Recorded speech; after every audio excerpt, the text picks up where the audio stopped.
Yeah, and that was like the foundation, and I was like, I gotta go out and gotta go compete and sweep everybody with this, you know. And I remember like we'd go searching on the internet and find like, oh, this academy's having an open house tournament, and we can let's go there. And I remember like we went to Chris Brennan's. He had the West Side submission tournament, Mm-hmm. and Like no-gi, right? Nogi, and then I remember he was like super nice to us, you know, and he was like he introduced himself and made sure we were welcome. And but he must have been like, who is this white belt comes to my academy and and wins my tournament, you know, and yeah, And you did it all with half guard? yeah, it was just because it was at that time like It was new, yeah. he was kind of new, and then Especially in America, right? Guys didn't understand it yet. yeah, and Or it didn't really come here yet. mm-hmm.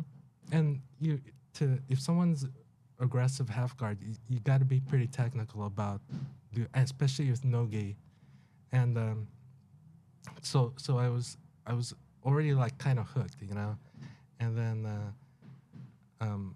you know as I started competing, like it was that thing where like after that I got to blue belt, and then I lose a lot at blue belt, and then gradually like I just got to get the losses out of the way, Yeah. and then at a certain point like oh I'm winning the tournaments at blue belt, and I feel like I expect to win or at least medal, and then I got to the next level at purple belt, and I just feel so fortunate. Like my experience in competing was so positive, even though like there's that professional level of competing where you're competing all the time, and then there's the people that don't compete. I feel like I was at the middle, but I still had You had your day job, right? And you did this like Yeah, yeah. on the side that kept you actually allowed you to do your day job good, right? yeah, and there's something special about jiu-jitsu where like it builds a healthy confidence in you, and like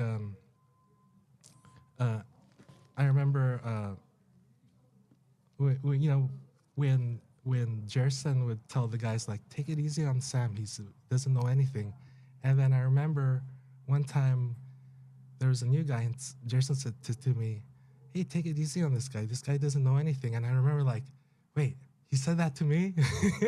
I'm the guy that needs to be calm now. and it's the truth. It's like You come a long way. people change, you know, and it's not like a superficial thing, and Yeah.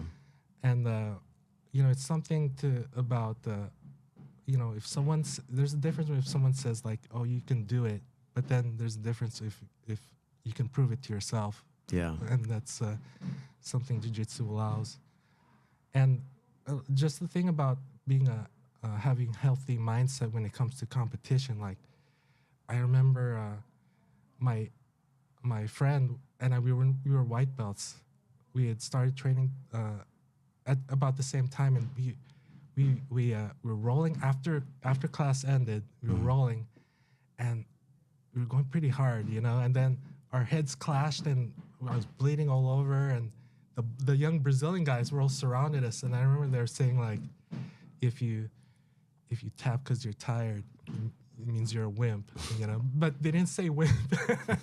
But and then like that experience, but after that experience, like we became really good friends after that, you know.